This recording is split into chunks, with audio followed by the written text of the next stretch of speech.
Okay, so this person is asking whether or not the side effects from methotrexate are worth it or not. So if you are a patient that is on methotrexate because of your Sjogren's lupus or other rheumatic disease, please drop a comment and share your experience, because this really is a patient by patient experience. Everybody's going to experience it differently. I will share my experience, but I hope other people can chime in as well. Okay, so for me, prior to me going on to methotrexate, I had gone into a health crisis, and my rheumatologist had already started me on Imuran, and I was on that for 4 months, hadn't seen any positive impacts, and I was continuing to decline. So my rheumatologist put me onto prednisone and then introduced methotrexate at a medium-sized dose. I did start to see some improvements, but not enough to get me back to anything close to what I was before. So she increased me to the highest dose of methotrexate, and I was still on prednisone and Imuran, and I was seeing positive.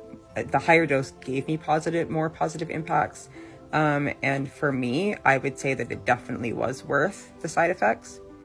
But also keep in mind that at that point in my life, I was basically bedridden. I was on long-term disability. I could not work. I had difficulty doing things like lifting a fork to my mouth repetitively, or going to the washroom and sitting up from the toilet, going up and down stairs. I just couldn't do those things. So to deal with some nausea and some headaches and just feeling like crap for a couple of days was definitely worth it, because within 3 months, I wasn't really having those symptoms as bad as I was in the beginning, and I was starting to see positive impacts.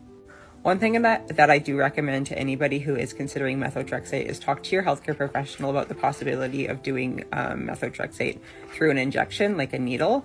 It can be given either in pill form or in needle form.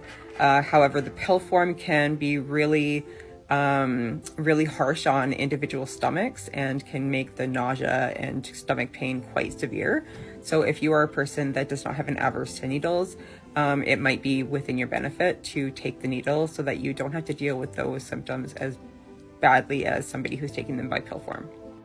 Again, I'd like to encourage anybody who is a Sjogren's lupus or other rheumatic disease patient, if you're on methotrexate, share your experience in the comments. Let us know when you started methotrexate. How long did it take to work? Did you have major side effects? Did you have to stop it because the side effects were too bad? Let us know what your experience with it has been.